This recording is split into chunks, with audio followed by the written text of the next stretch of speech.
Ko here from Esports News UK. How you all doing? It's been a very long time since I've done a stream, and this is a very spontaneous stream. My kids are asleep in bed. I've got time to do this. I'd like to do more streams in the future, but yeah, this is a spontaneous one because something happened this week and it sort of caught my attention, and it's a topic that I'm passionate about and I think is very important for content creators out there, streamers, YouTubers, journalists, both written content creators and also video content creators as well. And what happened was British esports journalist personality Thorin put out a video. This is gonna but before I jump in, a bit about myself. Thorin put out a video about the Score Esports taking people's content and not, in his words, attributing it fairly enough. Now, having watched that video, I do agree with Thorin on a lot of points, but the point of my video here is not to, slam the Score Esports anymore. Thorin's already done a good job of that, but this is something that I see a lot of through other publications, up-and-coming journalists, different channels on YouTube and Twitch. I've had problems with people copying my articles, straight up copying and pasting onto their sites, and I have to issue Digital Millennium Copyright Act takedown requests. It's really messy, and I wanted to do a video for you today looking at this, helping you, basically, content creators out there, to better understand the copyright law out there, how you can attribute people and credit people and reach out to them and get permission and all of this stuff, because I would eventually like to do a course for up and coming journalists and so on, and this is probably one of the things that I'd touch on, but I want to do this video and just give it out for free because I think it will help people, and the more people that are aware of this stuff and have the knowledge to properly credit other content creators and not break copyright laws, the better. If I can do my bit and help even a small handful of people, I'll be happy with that. So let's jump in. A bit about me. My name's Dmca. I'm the editor of Esports News UK. We're an online publication mainly focused on UK esports here, UK League of Legends, but we cover other bits and pieces as well. But that's our niche, UK esports. My background is in B2B journalism. I'm also an esports consultant, helping businesses and brands understand the space. And let's jump in. So a bit about me. I first got into games journalism way back when. I think this is like 97 or 98. You can see the old N64 dev kit cartridge there. I'm at a Nintendo official magazine. I did a tour when I was like, I don't know what I was there, 13, 14. Then I did work experience there. The old N64 cartridge. Always wanted to be a games journalist, but then of course as I grew up, YouTube and Twitch became a thing. That's me at uni. The point of this very few quick slides is just to show my background to you, and that I've been in journalism for quite a while now. So I graduated from uni in 2007 from Bournemouth Uni, studied multimedia journalism, did work experience at local papers, Games TM magazines, local radio stations doing journalism, and I designed a magazine on the right there as part of a project. It was an online gaming magazine where we had to sort of come up with our own niche, and it was basically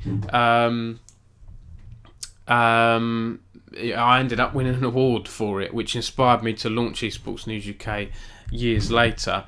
I've just realised I haven't put a tweet out on this going live, so I'm just going to do that really quickly as I go on here and leave you with an awful picture of me at Auto Trader. When I left uni, there were no jobs going at games publications, so I decided to apply for all kinds of places. I don't know how I got a job at Auto Trader because I don't know much about cars, but I did, and that's where I learned my sort of trade in journalism. But then I got into games journalism, B2B journalism a few years later. 2010 I joined MCV, which is a video game trade weekly here in the UK, and then I worked my way up at Intent Media to become editor of PC Retail, or PCR on the right there, which is again a trade publication for the PC industry. So, people like HP, Dell, distributors, graphics card manufacturers, that kind of things. And I also worked at Toy News as deputy editor for a year as well, which is fun and odd. There's a picture of me with Elmo and some of those puppets, Sesame Street lot, I think it is, which is one of my weirdest interviews I've ever done. But anyway, I'm digressing. Then I started following. I realised there was a UK League of Legends scene and no one was really covering it. Okay, it's not the biggest scene in the world, but I'd spotted a niche and I was really passionate about League of Legends and the UK talent here. And that's Alfari on the left there. Obviously one of the top pros now in League of Legends. Probably the top British pro. That's him back in 2015 winning the ESL UK Premiership. So I was covering it back then. And then, set up Esports News UK. Interviewed, I've been fortunate to interview some big players and different fans and people in the community here. Rare interview with Reckless on the right there, but back when he was at Fnatic.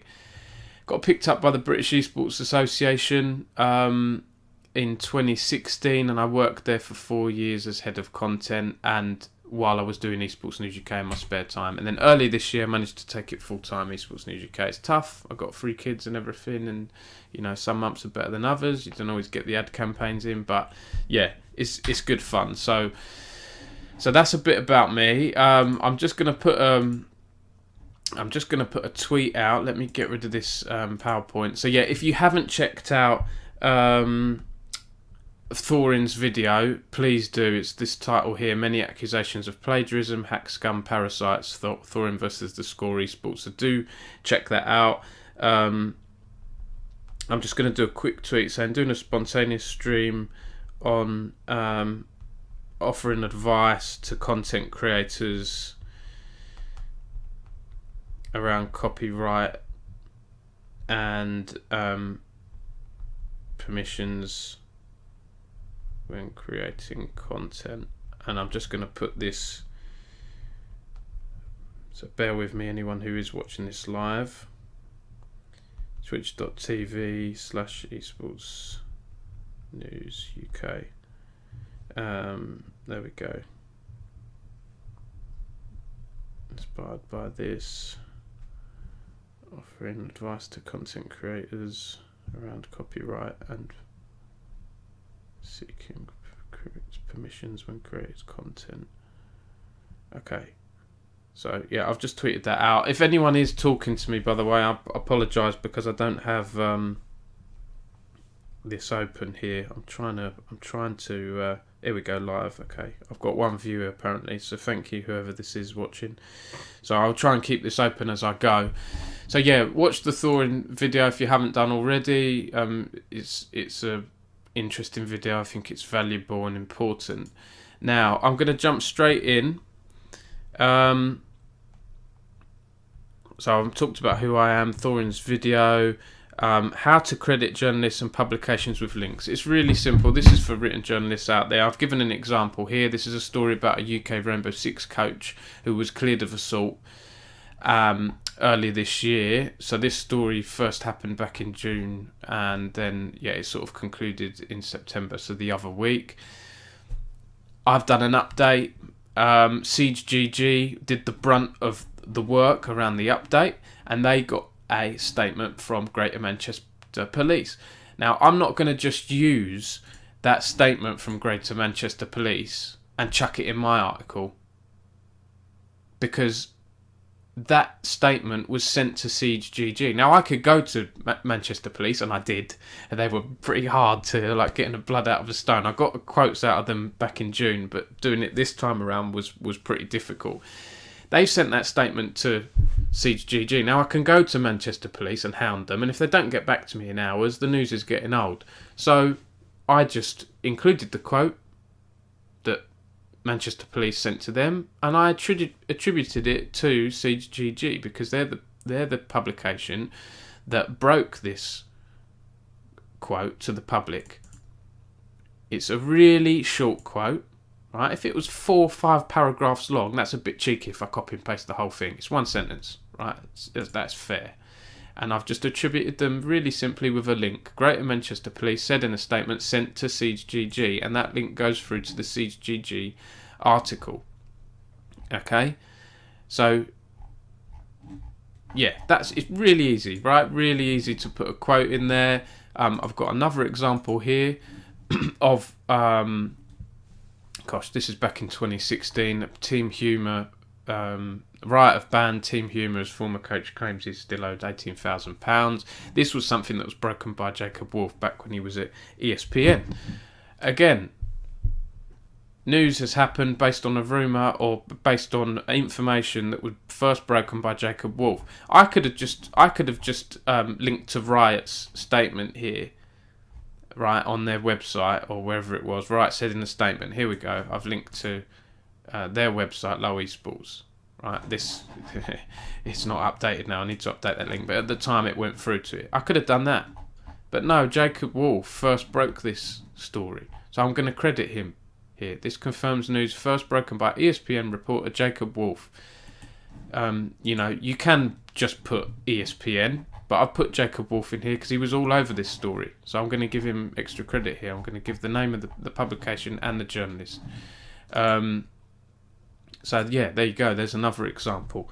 I'm just going to check on see if there's anyone in the chat. No, 5 viewers. Hello to people joining in. People who are joining in, I'm doing a quick video explaining to journalists and content creators out there how to properly attribute other people's work and not take the piss. Basically, inspired by Foreign's video the other day on the Score Esports, taking not only Foreign's content, I didn't actually mention this, there are 113 instances where they used his content, but other content creators as well, and it's beyond fair use. It's not just a 10-second clip here, 20-second clip there, it's lots of 30-second clips, and I'll come on to fair use in a bit.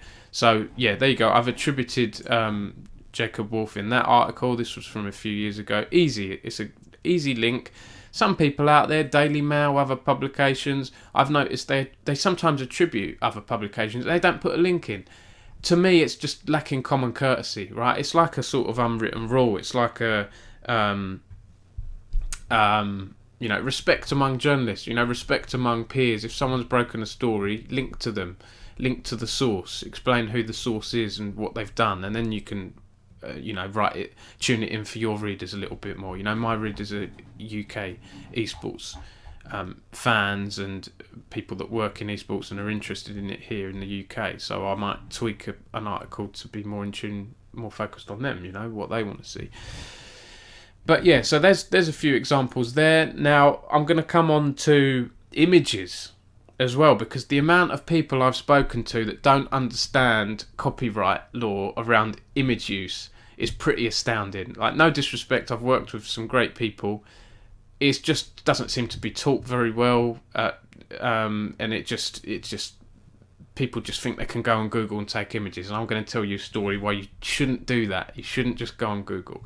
Okay, say I need to write an article about Faker. I've just Googled Faker. Okay, look at all these ones coming up here. Red Bull, that's probably owned by Red Bull. A photographer. Look at the high quality of that. It's probably owned by T1 or Red Bull, right? Or a photographer hired by Red Bull. Esports, Dxerto, The Loadout, loads of publications here. These could be their own photographers. They could be granted to them permission from Riot, from T1 or whatever. The permissions they've got might not be the same as the permissions you'll have, right? So the rule with images is I always try to go to the source. So if you have a contact at T1, amazing. I'm not saying you're going to be on first name terms with Faker and he's going to respond to you. That's not likely. But, you might have a contact at T1, find out who the press person is at T1, reach out to them, ask for an image. Okay, if news has broken really quickly, Faker's left T1, and you need to, you're a journalist for a big site like the Esports or whatever, you need to write it quickly. Well, you'll probably have images on file of Faker anyway that you can quickly use. But if you don't have access to that and you're up against it, there are ways around it. There are things you can do. I mean, this one here is from Wikipedia, right? And I like Wikipedia because often, if you click on an image, this file is licensed under the Creative Commons Attribution Share Alike 3 Unported license. Now I will say I'm not a legal expert, right, and this video guide I'm doing now should only be taken as sort of basic info, as a basic guide to give you the grounding. And obviously from here it says you are free to share, to copy, distribute and transmit the work, to remix, to adapt the work, as in you could add, like, I don't know, a little speech bubble in, do a little meme or something, under the following conditions. You must give appropriate credit, provide a link to the license and indicate if changes were made. You may do so in any reasonable manner, but not in any way that suggests the license or endorses you or your use. Okay, so just put a link through, like they say. Provide a link to the license. You know, I'd just do a link saying image credit, Bruce Liu, Wikipedia, Creative Commons, something like that, and link to this here. Okay, and you know, on my site, all my images are horizontal, so I'd need to crop this, and yeah, it'd be difficult to use. Sometimes you can go on like Faker's Twitter page, and you can claim it as fair use. If he's put up a picture, you know, you can sort of crop that. I don't always recommend doing that because you might not have the permissions. But if he's credited a photographer and they put the Twitter at, right, you can just credit that photographer. I'm trying to think of an example. Here's an example. Here's an example of an article I did just today, actually. So this is about Esports conference returning to London this year, and I've used a picture from 2 years ago, one of the most recent live events before the pandemic. And although this is 2 years old, I'm still putting the credit in, and I got permission from the photographer and from Esports Insider to use this. So I've put a link through to the photographer, his Twitter. I've put a link through to Esports Insider website and where it is on Flickr as well, right? The photographer said, yeah, that's fine, Dom. And most of the time, if you just reach out to them and just say what you're using it for, you know, 9 times out of 10, they're going to go, yep, that's fine. Sometimes they won't. They might not like you. Hoffersaurus X has said most teams with a clue have press packs as well. Absolutely. Go to the source. Look for. You could go on the T1 website. There might be a media button on there, right? That will have a press pack or something. And here's an example here. You know, LEC press pack I've got here from LEC, the Story Mob, who do PR for Riot Games. Right, I've also got, you can also use Flickr, right? This is a good one. If you want a picture of Faker, go on the Low Esports Flickr, look for albums, look for LCK or something like that, right? And you can find it that way, and then say that you found the image that you want. There we go. I would link to this URL here, and I'd do something like image credit. At the top of the article, I'd put image credit, LOL Esports Flickr, photo by Michelle Concol /Riot Games. Now, I wouldn't always just do that. Say, for example, you know, I don't cover Clash Royale closely. Say I want a picture of Clash Royale and I go on their Flickr. I would feel uncomfortable just taking their Flickr and doing it. Again, like I say, 9 times out of 10 it's fine, but I would reach out to a Clash Royale press person or marketing person to just say, hey, I've done this, I hope you don't mind. You know, let me know if I need to do something else. Just giving you a heads up, right? Or give as much heads up as you can. Sometimes with news you can't wait 2 days, I get that, but just the common courtesy of reaching out and asking for permission. So I've got permission from Riot, from LEC Press and so on to use this Flickr account. I know they have stuff with Getty and whatever else. As a small independent publisher, I can't afford to pay money for images, I'm afraid. Not at the moment. So I use the Flickr approach at the moment. So yeah, that's a bit on images. Now I'm going to give you an example with images where it can go wrong. Say you search for an image of Faker, and I don't know, you just use this one here, right? This looks like One Esports. There's something to do with an ad campaign here, and you put it on the site. You might be fine for a while, and then this actually happened to someone at my previous work at Intent Media. 8-9 months later, Getty Images comes knocking on your door. Hey, we've noticed you've used an image. you've been using it for 8 months. Based on the traffic, they might have found your media pack. Based on your traffic of whatever, 300,000 impressions a month, you owe us this much. And the art director at Intent Media was not happy when this happened to the company, because what a journalist had did was they went on someone's blog website, found an image they wanted to use, copied it, pasted it, put it on an Intent Media publication website, thinking, and they said to the blog owner, hey, can I use that image? And the blog owner said, yeah, that's fine. However, that blog owner didn't have permission to use the image. So you have to be really careful. It turned out it was owned by Getty, and Intent Media got fined however bloody much it was. I don't know how much it was, but it was enough to make our art director very, very angry, and send an email around to the whole company saying, don't take images off Google, and always go to the source and always get permission for your images. You know, you might be fine 99 times out of 100 nicking an image off Google, you might get away with it, but that 1 out of 100, if you get fined $5,000 or something, trust me, you will learn your lesson from that. It wasn't myself. I don't know which journalist did it. The art director didn't dob in the journalist, which I kind of respected, but I'm sure whoever it was learnt from that experience and won't make that mistake again. And I'll never, when I saw that email come in, I was like, holy shit, I'm not going to be taking stuff off Google. So yeah, that's a bit on images. I'm just going to look at the rest of my notes here. Oh yeah, there are some other really good image sites out there that you can use for free images. Like there's freeimages.com is okay. That's owned by Getty now, so most of the free stuff on there is rubbish, and you know, they put all the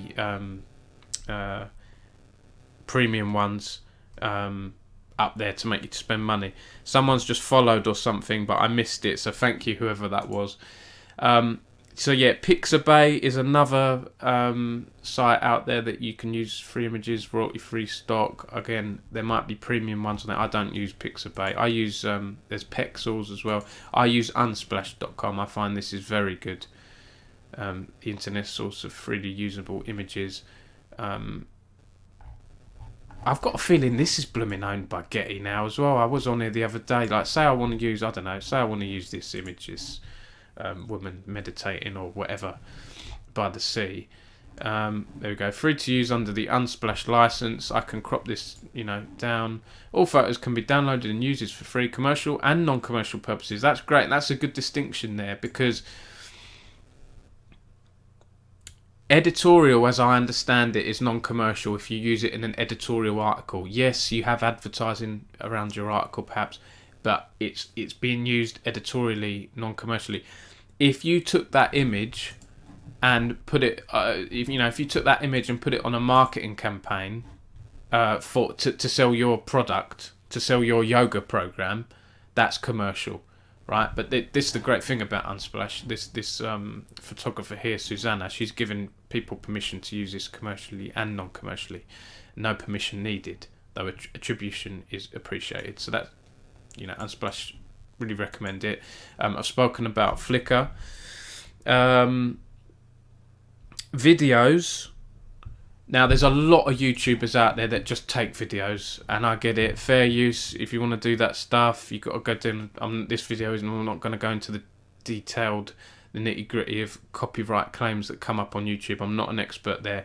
But again, this is just a simple example of, I don't get much time to do this anymore, because back then, November 2015, I wasn't a dad yet. And I am now, so I don't get time to do highlight videos and stuff myself as much. But this is just an example of ESL UK Premiership highlights, 2 minutes. This is like my pick of plays from this is like my pick of plays that week. I just clipped it into a video. Captain Alfari, as he was known back then, again Alfari from Team Liquid. This was back when it wasn't as well known.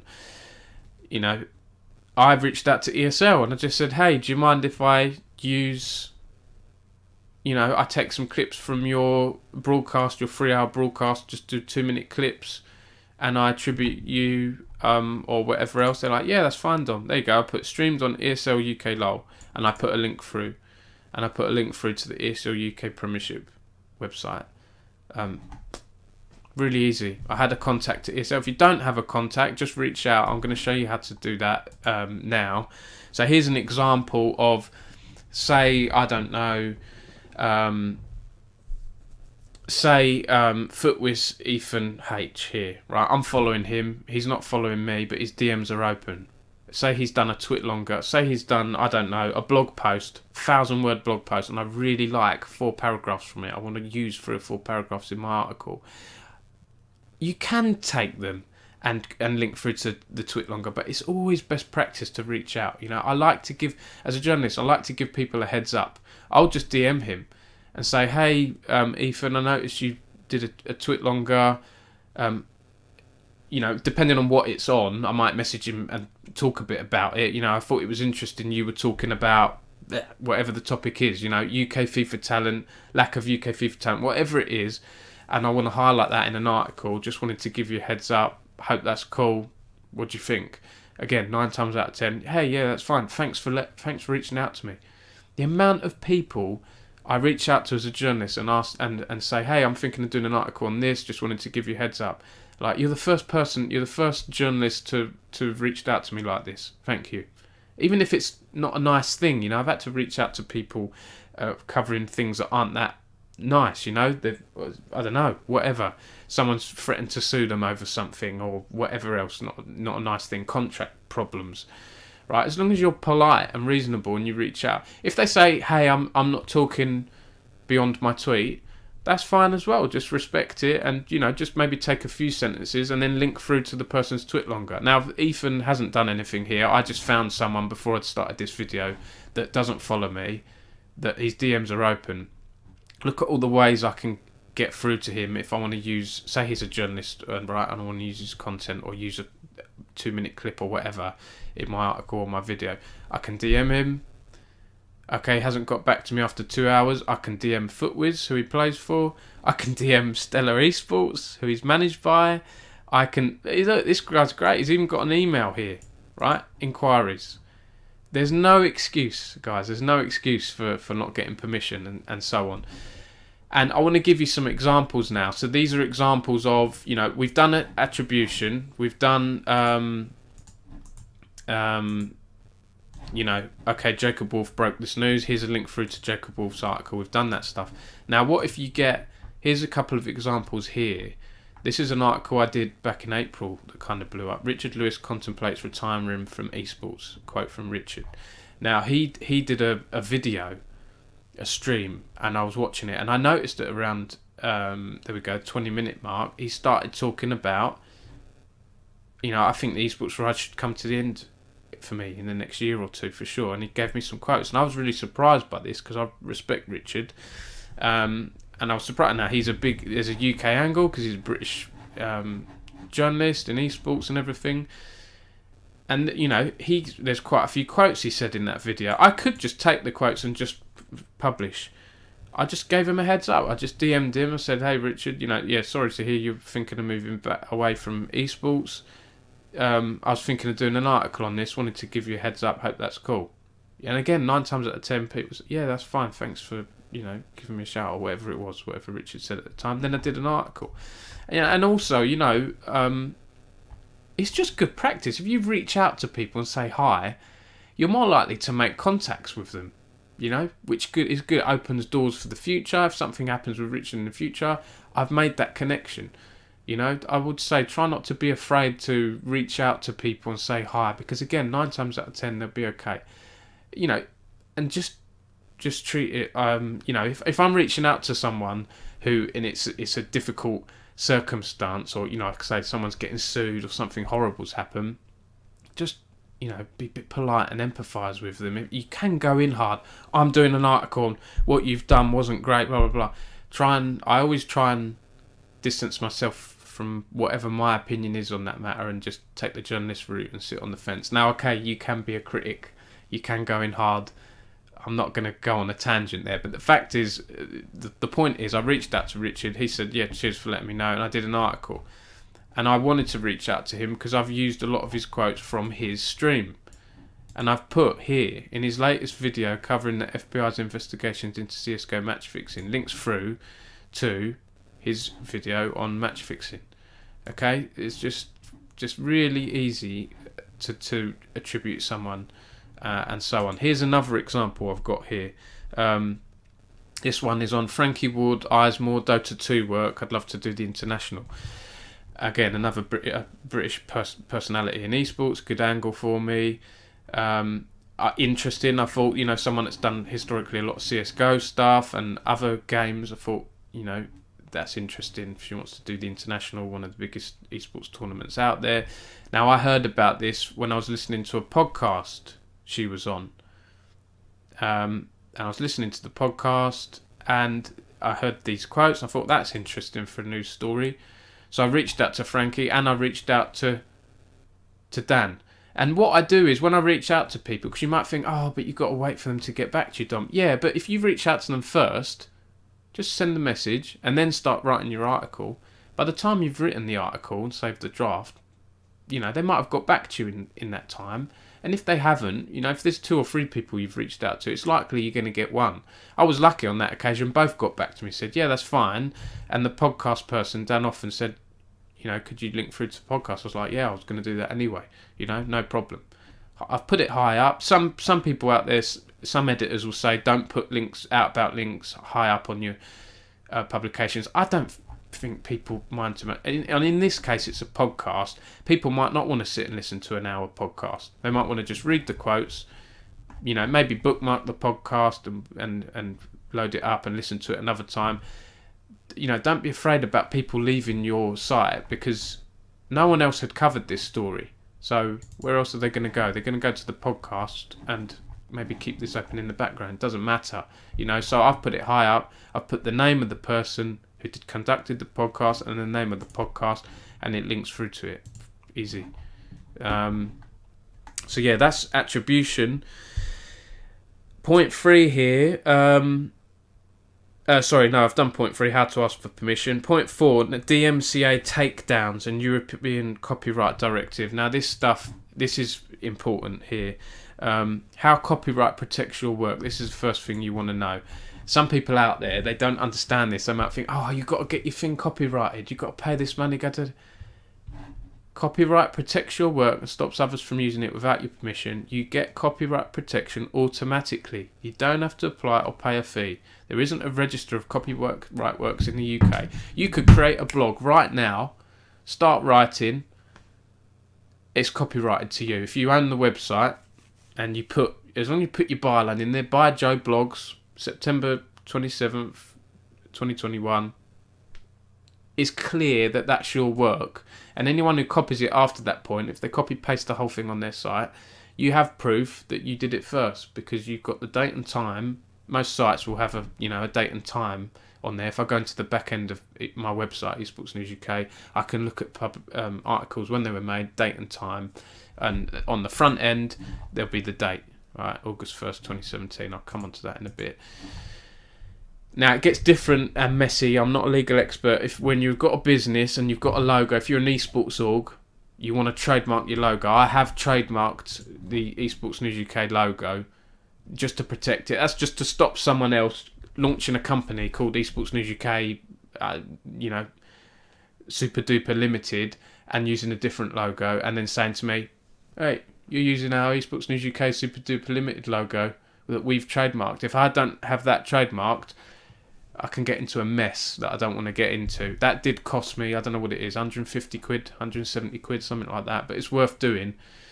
I've got to do that again. I'm going to revise this logo soon. That's annoying.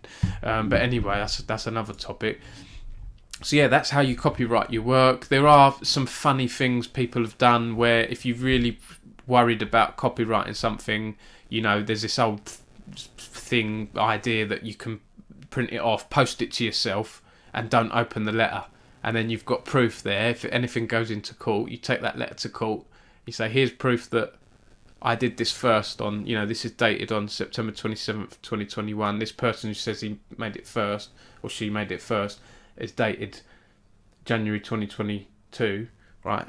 But you don't need to worry about this stuff. How copyright protects your work, prevents people from copying it, distributing copying of it, making adaptations of your work, putting it on the internet.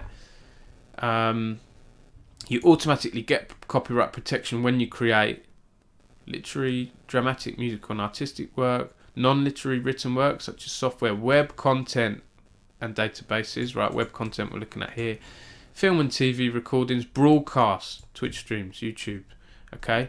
You can mark your work with a copyright symbol, your name and the year of creation. Whether you mark it or not doesn't affect the level of protection you have, right? So you don't really need to do it. I think I have something at the bottom of my site, which is there we go, copyright 2021 Esports News UK.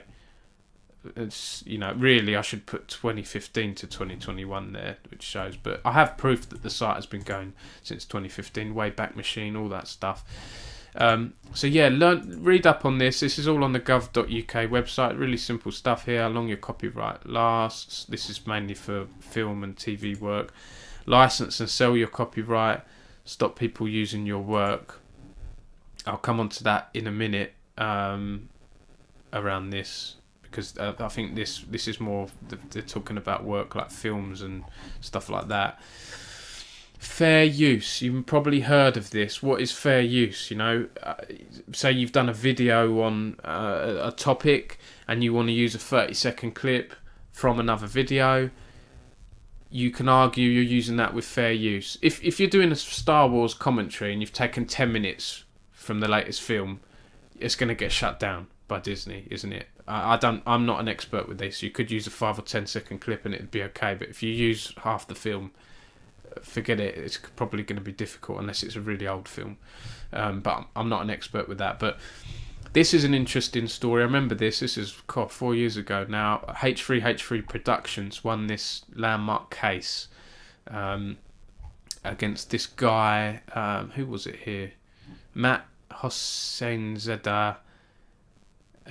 H3 was sued after making fun of a video by Matt in which he pursued a love interest using parkour. Really silly, weird video, and they poo-pooed it and rubbished it and took the mick out of it, and he tried to sue them over it, saying they can't use my footage in their video because they don't own it. But the judge ruled in favour of H3 and said, what did the judge say here? Where is it here? Yeah, any review of the Climb video leaves no doubt that it constitutes critical commentary of the Hoss video. There's no doubt that Climb video is decidedly not a market substitute for the Hoss video. Right, so reaction videos for YouTubers, that's good news. But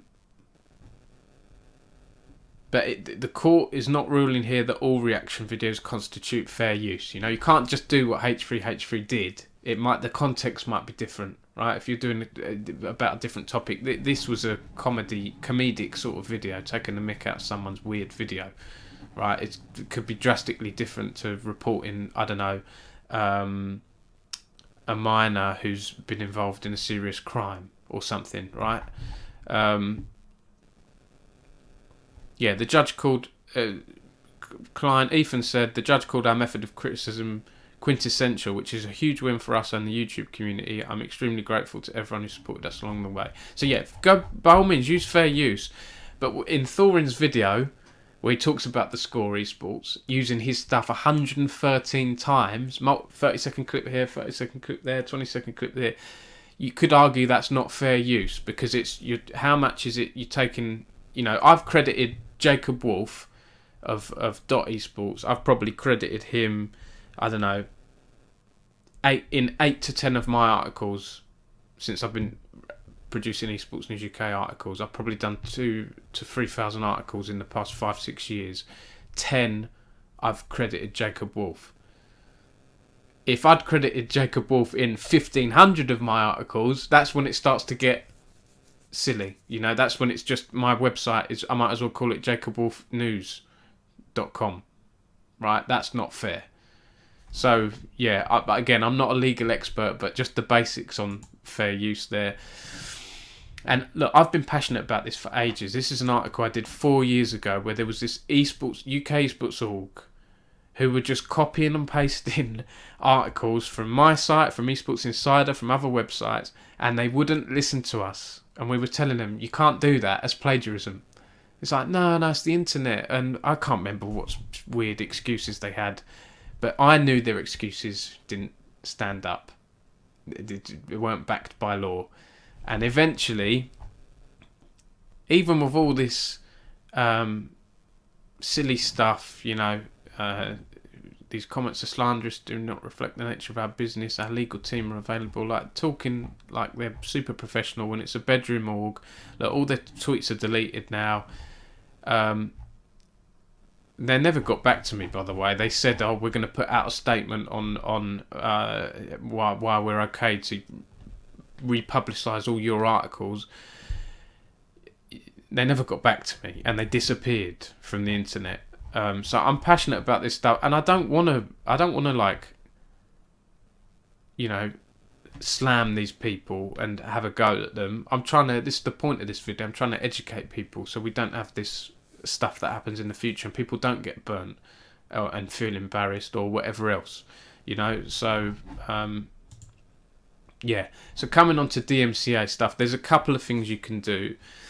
This is a Google thing. Remove outdated content from Google search. This is mainly for right to be forgotten stuff. I think actually I don't know how. Here we go. I've taken down some sites that have tried to copy paste my articles here. I can't remember if this was successful or not. But you've got some. Basically, let's bring up. So you've got Digital Millennium Copyright Act, or DMCA. Now this is a US copyright law, and at the very basics, again, I'm not a legal expert, is if someone's copied your stuff, plagiarized your content, you can issue them with a DMCA takedown request, and they have to abide by it. And so what I do is, if a site has copied and pasted loads of my articles, say 100 articles, one of the best things to do is, before I get onto that, hang on. So there's the DMCA, that's US, right? But if a site in the US has taken all my content, as I understand it, I think this applies. Not a legal expert, but there's UK law, fairly dealing in UK law. I'm not an expert here. And then there's European. Oh gosh, there should be. I did have a thing open here. I haven't done it right. There's a European Copyright Directive. So look into that European Copyright Directive. I think it's the European sort of version of the DMCA, basically. Here we go. Yeah, there's some.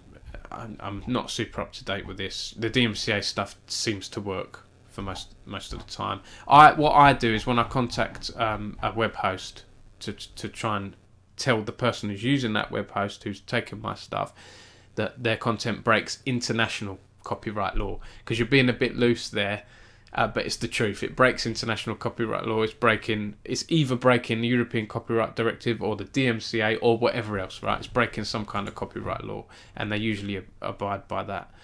So this is a really good guide here. This is pixie.com, how to send a DMCA takedown notice. This is from 2015. This is still high up in Google. This is a really good guide. It's helped me a lot.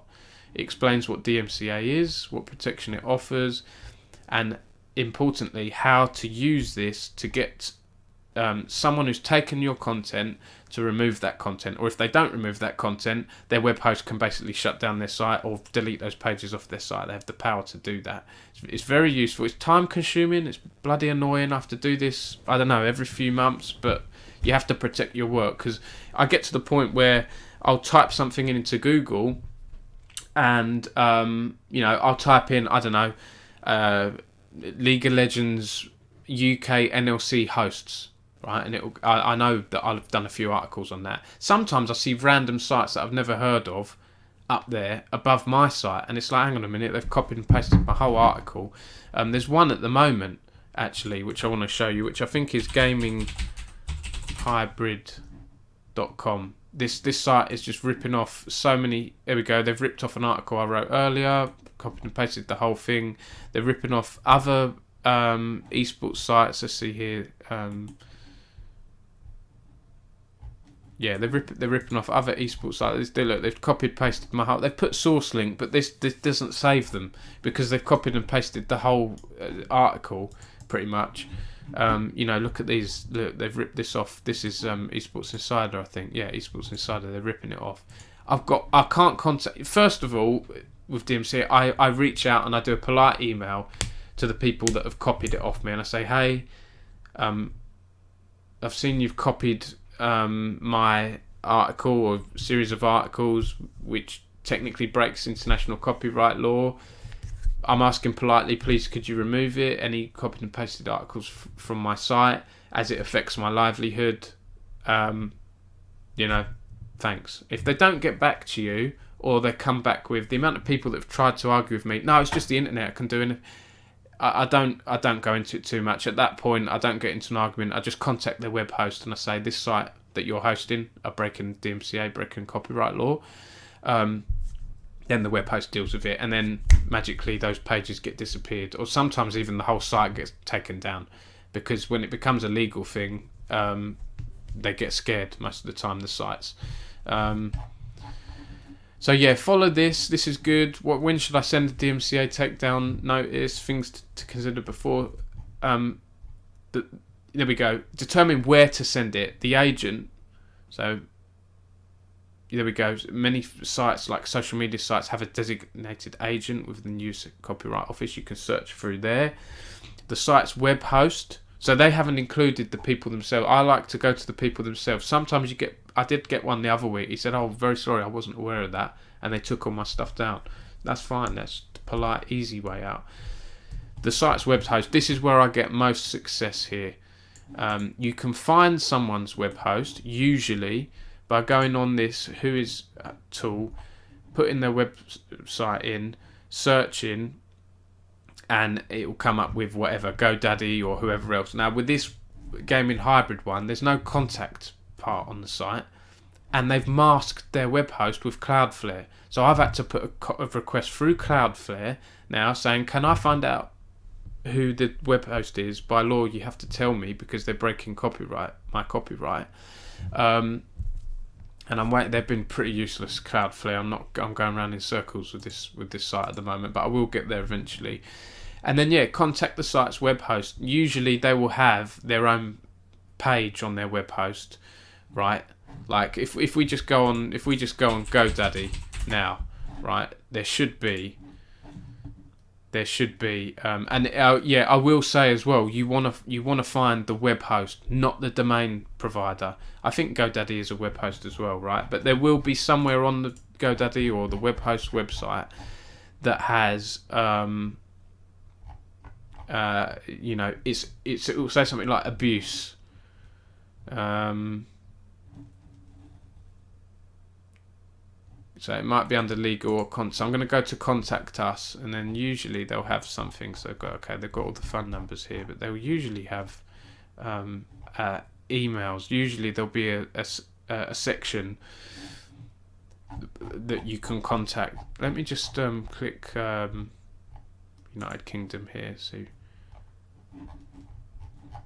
no, I don't seem to have it. You might be able to Google it, right? GoDaddy abuse.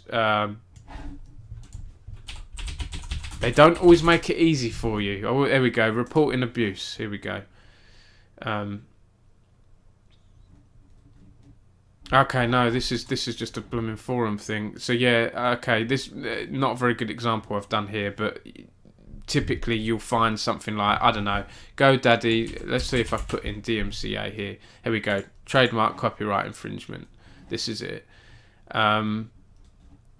We go. Filling out an online form is the quickest way to get your claim addressed. So again, they don't make it easy for you. You have to look around quite a bit, but there'll be a link to the form in here somewhere, right? There we go. You might provide copyright claims at GoDaddy, right? Trademark claims. Read through it, find the right one, and then email them. I think there are some good templates out there. So here we go. Like this article that I've hopped back to, a DMCA takedown notice ideally includes intro, reason you're sending it, details of your work, put some links in there, put links in of the plagiarized work, and the other stuff in there. There we go. Look, there's some templates here. You can basically use these templates, change the bits to your name, your website, blah blah blah, and that's how you issue a DMCA takedown request. Now I don't know if they work with YouTube. YouTube has its own policies and things, right? But yeah, I wanted to mention that.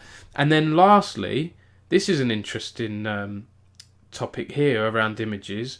This is something that I just read earlier. This is from Frascurin, who said, apparently I need the artist clearance for my tattoos to be used on screen on my body. To be clear, the tattoos are custom for me, not logos or other copyrighted material, nor flash tattoos the artist doesn't have multiples of.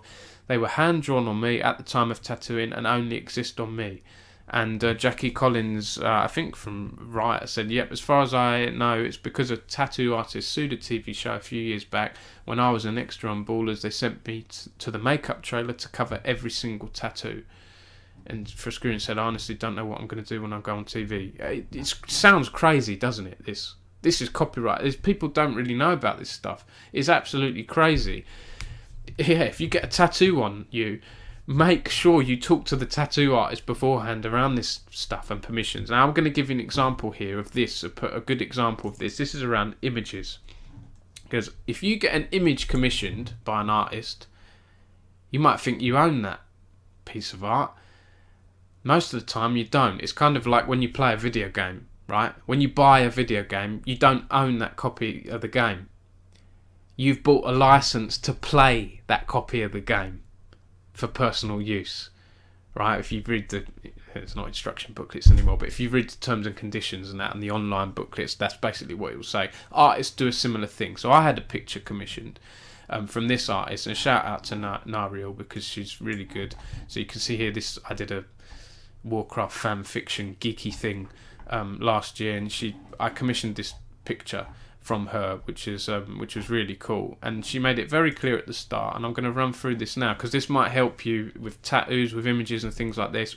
Bits of art, say you've bought, I don't know, say you've gone on Fiverr.com, you're a bedroom org and you've spent 50 quid on a logo or something, or you spent a few £100 on a nice designer to design you a nice logo, right?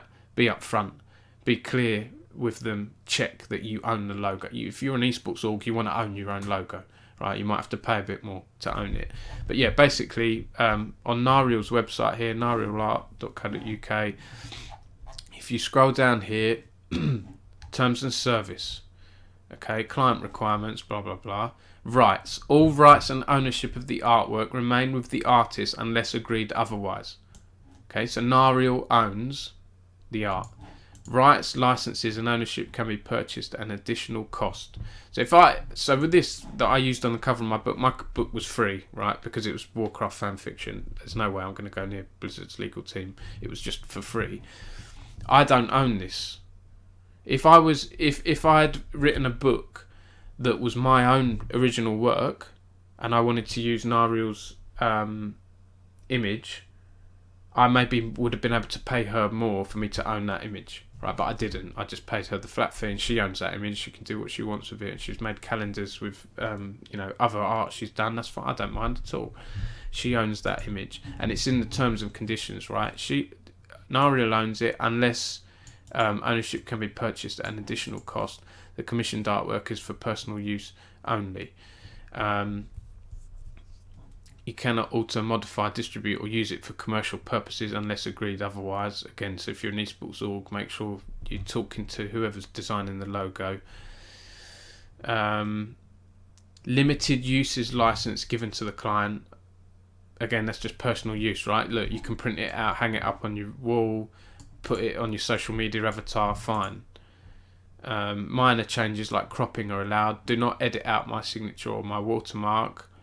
And all this other stuff, right? Other artists will probably have similar terms to this. Good artists online will have similar terms, and designers will have possibly similar terms to that. So that's another thing. And that's pretty much it, guys. Thank you for watching this. What I will like to do is I want to do a whole course at some point. Now I've been doing journalism now since 2007. So whatever that is, my maths is awful, 14 years, 15 years. And I want to give back. I've been editing now for 8 years now. I want to give back now. I want to help up and coming journalists, aspiring writers. I want to do a whole course at some point and mentoring, and maybe do a series of videos, and then people can buy to access the whole repertoire of videos, and I add to it over time. I keep adding to it, and then people get access to that and get access to me as a mentor. I'd love to do that at some point. This video I've done here is the kind of thing I'd put in there, but this one I wanted to just get out and, like I say, put it out there for free, because it may help people understand copyright a little bit. Like, I've basically just done the basics with this. So yeah, if you're interested in that course or following me and getting more of this stuff, I'm very passionate about journalism and content creation. You can follow me. Please follow me on LinkedIn, Dominic Sacco, and follow me on Twitter as well, Dom_Sacco. And I hope this has been helpful. This has been longer than I expected. I've got a few questions here. Phoenix McNoob said, "I have league tattoos, so now I need Riot's permission." Ha ha ha. That's an interesting one. I don't have the answer to that. You might, it should be falling under, again, fair use. Riot are going to be happy that you've got a League of Legends tattoo because it's advertising for their game, right? So you should be alright with stuff like that, with pop culture, but it's always worth checking, right? You could just DM Riot customer support and say, "Hey, what's the deal with tattoos? Do I have to cover that up if I go on TV? Blah blah blah." Like, you should be alright with that. But yeah. Oh, Odie. Hello, Odie. I bought the right to the Grange Hill theme once. You're joking. That is incredible. What, so you can use the Grange Hill theme tune on... I want to see Grange Hill now come up on the Rogue or the Royal Ravens broadcast. I mean, I don't know if many people in esports now, or the younger people that are younger than us, will know Grange Hill. But yeah, I certainly do. That's from my era. MLG Dallas, behind the scenes with Dignitas. Oh, right, okay, nice, okay. I'm tempted to type that in now, OD. Behind the scenes with Dignitas. Let's have a look here. Let's see if we can. Okay, there's a video here from Gosu Gamers. Oh, this isn't coming up, is it? Oh, here we go. Sourced teamdignitas.net. Oh no, error 404. Damn it. Well, it will be somewhere, right? Let's have a look, see if this Reddit... it's all disappeared, hasn't it? For YouTube's disappeared. Video of it's private. Yeah, I mean, that's amazing, that OD, that's brilliant. I haven't touched on music, right? We've just today seen, haven't we? We've just today seen Twitch has done a partnership with... I saw this on Richard Lewis's thing. Here we go. Warner Music becomes Twitch's first major label partner. I've read through this. As I understand it, it isn't around permission for streamers to use Warner Music when they're live streaming. It's other bits and pieces. It's a partnership where they're going to do content and stuff. I haven't read into it properly, to be honest, but that's a whole ball game, isn't it? The Twitch music and what you can and can't use. But I hope this was useful, everyone. I want to do more videos like this, more streams. For me, it's a lack of time. I have to focus on my forte, which is writing articles, but I want to do more streams. I'm in the process of I'm going to be going through, there's a big reader survey on Esports News UK recently, and I'll be going through all your responses soon, and I've asked readers what they like out of different logo types, because this logo is old now and it's due a new lick of paint. So if you're watching this and you haven't done this survey, please fill this in. It's on, if you go on the Esports News UK website, just scroll down to featured posts, and it's like the fifth one. Yes, the fifth one here. It only takes 5 minutes, and we're giving away a bunch of Steam and League of Legends vouchers. But if you do that survey, I only need a few more responses, I think, to get to 100, which I'll be happy with, because I'm a small independent site. So that, and then I'll do a logo. Once I've done that, I'm going to get all new overlays for this for Twitch, and I'm going to do it all nice. And I'm going to hopefully do live interviews and really push that next year. So yeah, that's it from me, everyone. Thank you for watching this. Copyright is a serious thing, so next time now when you go on someone says, can you get an image? Don't just go and Google or nick in something you see, right? You've got the tools now. I've given you lots of good websites where you can get free images or ways to get cool esports photos or credit photographers and so on. You know, a photographer might charge you. That might be, when I was at Auto Trader, we had to buy photos from media firms, you know, media agencies and stuff like that, but they had bigger budgets there. So yeah, thank you for watching, everyone. I appreciate this. I know it's very late. I didn't intend this to go until half midnight. I need to go to bed because I'm looking after the kids again tomorrow. So yeah, I'll put this up as a VOD and I'll put it on my YouTube as well so other people can watch it. And yeah, thank you for watching. And yeah, thanks to Forum for doing that video and bringing this to light, because it's touched on a topic that I've wanted to talk about for quite some time now. So yeah, go check out Forum's video if you haven't already, because it's worth a watch. Thanks everyone, and yeah, I will see you next time. Sacco signing out for now.